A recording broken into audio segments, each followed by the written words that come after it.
Hello and welcome to this video that we really didn't intend on making.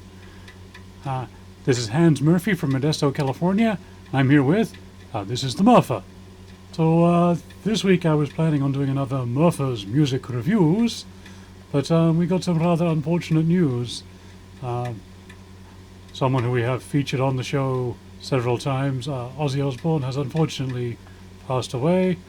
And so I thought that we should probably do some kind of tribute of some sort, and then, well, I'll let you take it from there. Yeah, and then the wrestling world was shook also by the death of Hulk Hogan. It's a very strange time, and we're really not sure what to do, but we have this platform here for both talking about music and wrestling. So, yeah, it only seemed fitting that we should do something to cover it. So this video has not been particularly well thought out or anything like that. It's perhaps a bit more loose than what you're used to. So sorry for that, but we'll have a proper video for you next week. But yes, so rest in peace Ozzy Osbourne. And as far as Hulk Hogan goes, yeah, and you know, someone said in the 80s that of the two of those people, who's going to be the more controversial? No one would have said Hulk. But it's an interesting situation there, and I don't know about everybody else, but I certainly have very mixed emotions about it. But we'll try and keep this entertaining. Anyway, a video wouldn't be a video without a sponsorship announcement, so here is our sponsorship announcement.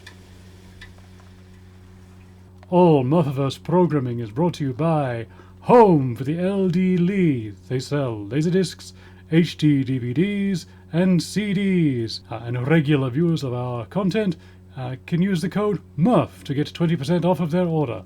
So go to Home for the LD Lee now and buy lots and lots of stuff. Now, I personally never met Ozzy Osbourne, but we do have Cousin Furphy, who does claim to have known him quite well. So we're going to bring Cousin Furphy on now, and he can talk about Ozzy, his memories thereof. So Furphy, just keep it fairly basic and just tell the audience about your experiences hanging out with Ozzy Osbourne. Oh yes, I can do that. Oh dear sweet Prince of Darkness, John Ozzy Osbourne. Of all of the people that old Furphy has partied with over the centuries, nobody ever partied harder than you. Furphy is usually the last one standing, but I must admit that even I couldn't keep up with Ozzy. He had to give me mouth-to-mouth at one time after I fell asleep in my pint. We're up to our 957 pints for the night. He kept going after resuscitating Furphy, and I just ate lots of crisps to sort of absorb some of the alcohol. That was the night we also went skinny dipping in a nearby canal. That's where Sharon found us, and she was furious. Ozzy had said that he was only going out to pick up something for lunch, and that was 3 days earlier. Then he ran into Furphy, and well, much of the next 2 days are a bit of a blur for all involved. I think at one point we superglued a photo of Her Majesty the Queen Elizabeth II to Zakk Wylde's Unmentionables. Zakk Wylde being Ozzy's guitar player at the time. He'd shown up at some point on day 2, but he could never keep up with us. Once he was out, out came the superglue. We left him somewhere safe. We thought that he might try going swimming, like we ended up doing. So we took all of his clothes and popped an inflatable seahorse around his waist. Yes, that's right, and then we thought it'd be safer just to make sure he didn't go in the water at all. So we used more superglue and superglued his bottom to a lamppost outside an Indian restaurant. Lucky we had that tube of superglue, really. I have no idea why we had it or where it came from.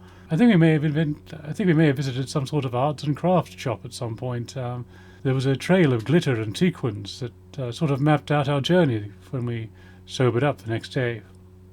That's when we found Zakk, still nude, aside from, of course, the seahorse and the picture of Queen Elizabeth, still attached to the lamppost.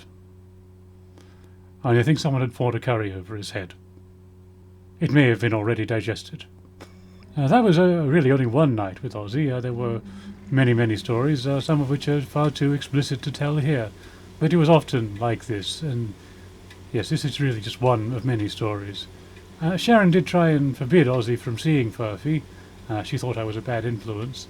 But any time he was in England, we'd always end up catching up and having a wonderful time. Yeah, she always thought I was a bad influence. I'm not really sure why, but I think it started after we chained her to Margaret Thatcher's car that one time. You see, she'd been on some racist rant. I'd say, it was about Muslims. It wasn't really about Muslims. It was about people from the Islamic world.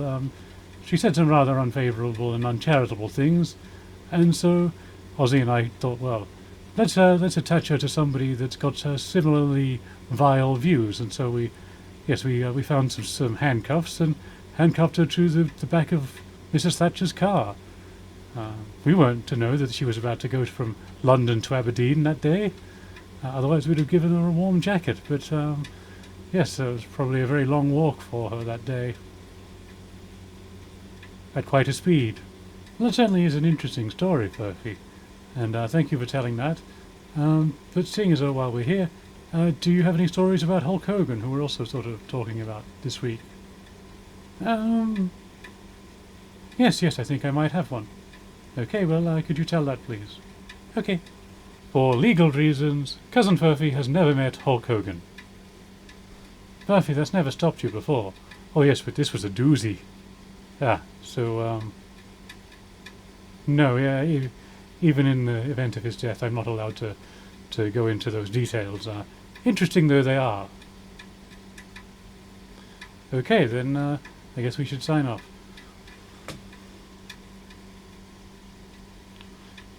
So yes, I've been Sussex Murphy, that's Cousin Furphy, and that's our bit for this video. Thank you. Now in all seriousness, Ozzy Osbourne is a legend, obviously very influential in the world of heavy metal and rock music in general. Just entertainment really. I think that everybody knows who Ozzy is and has some kind of story about how his music or his television shows or his appearances in films or video games have impacted them in some way. So, yes, just a wonderful man, and it's a shame that he's gone. Obviously, he did have controversies in his life, his well-documented substance abuse problems, but at the same time, for anything bad he ever did, he did try and make up for it at some point. So, yes, I'd say he was a remarkable and completely unique person. His music was incredible. And it's great that he did get to do that last show at home in Birmingham. That was just a great moment to sort of see him go back to where it all began with Black Sabbath and put in one last amazing performance. I think that's the kind of farewell that every performer wishes they could have. And the other performer that we're talking about today certainly didn't have that. So I'm going to hand over to Hans now, as he's our wrestling expert. And yes, he's going to talk about Hulk Hogan. It's really hard to know what to say about Hulk Hogan. He was a childhood hero to so many, and at one point was, the biggest star in professional wrestling, and the biggest crossover star. He was probably one of the first to really move into Hollywood. So, his impact in that regard can never be overlooked. But at the same time, it would be foolish to just pretend that everything else that we found out about over the years that didn't happen. Yes, on one hand, he did a lot of work for charity. He always was good to his fans, but he was a racist. He supported Mango Mussolini getting elected. He was very heavily involved in that, and he wasn't the only wrestler involved in that. But he was probably one of the most vocal. He was attending the rallies and all of that. He also stopped Jesse Ventura setting up a union in wrestling, which would have potentially, prolonged the lives of possibly even him himself. So, and there's lots of stories of him being rather selfish when it came to booking decisions and not being willing to put over new talent. But then on the other side, you've got to look at all of what he gave the fans as an entertainer and as a wrestler. So yeah, he's probably one of the hardest wrestlers to really talk about like that, just because it's so divided. And you look at his final ever appearance in WWE, which I'm sure they're gonna try and change how it looked. I saw a clip of it on SmackDown last night, and they'd edited it so that he was no longer being booed out of the building, but he was booed out of the building. And it's hard to say he didn't deserve that, because I think he did. He did a lot of bad things. If you want me to just talk about him as a wrestler, then then yeah, he's certainly incredibly influential and had a great career. He was known as being somewhat limited in the ring, but that's because that's all he really needed to do. He could do a lot more in the ring, and there's footage of him in Japan early in his career where he was doing all kinds of cool stuff that you'd never see him do in WWE, or F as it was at the time. So yeah, the guy had a lot of talent, but at the same time, he, like a lot of wrestlers, had a huge ego, and he also got heavily involved in using steroids, and I think some of that probably went to his head too. And obviously the fame, this guy was a huge cultural phenomenon beyond wrestling. But then there's also the fact that he could never tell the truth. He'd often tell people how Andre the Giant died several days after Hulk slammed him at WrestleMania 3. That's completely not true. Andre lived for several more years. It wasn't even his last match. And there's the famous stories of him supposedly joining Metallica and the Rolling Stones. He was an accomplished bass player, but yeah, neither of those gigs was anywhere near realistic. And I don't want to really touch on some of the other controversies, the sex tape and the creepy photos of him with his daughter. That's getting into a whole other kind of territory. At the same time, you have to acknowledge it because it's part of who he was. And who he was, I think, quite a complex individual, like most people are. Because I think in many ways he's kind of like the wrestling version of Gene Simmons from Kiss. Someone who certainly gave it all as a performer, but as a person, and as someone that's certainly done lots of dodgy business dealings and weird sex stuff. That's kind of where it is. He didn't get to have any kind of redemption arc, which is a shame for him. I don't know if there was one. There was that much damage done to his legacy. And now some people want to try and pretend like, he was all great. And others are like, oh no, you've got to really get into all of this, the nitty gritty about this stuff. And I don't know. I don't know how to really, I'm still at a point where I don't really know what to say and what to think about the guy. The world of professional wrestling would be completely different without him. He brought in a lot of new fans. He was, that big boom period in the 80s. A lot of that was on him. He was the big star. But it's awkward, and it's always going to be awkward. There was never going to be, now that he's gone, it's like Murphy was talking about Ozzy doing that last show, going back home. And, I don't think that was in Hulk's future. But at the same time, he was the reason that he ended up in that situation. Hulk really had no one to blame but himself. And it's sad that that's the note that he goes out on, but that's what happened. So, yeah. R.I.P. Hulkster. My normal sign-off on these is to just go see ya and then disappear. That's probably a bit insensitive here, but...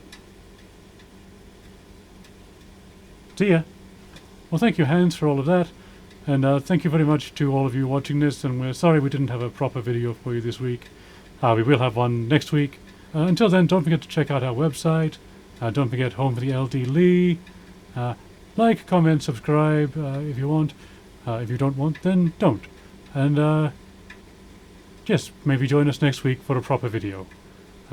It may even be Martha's Music Reviews! Or not.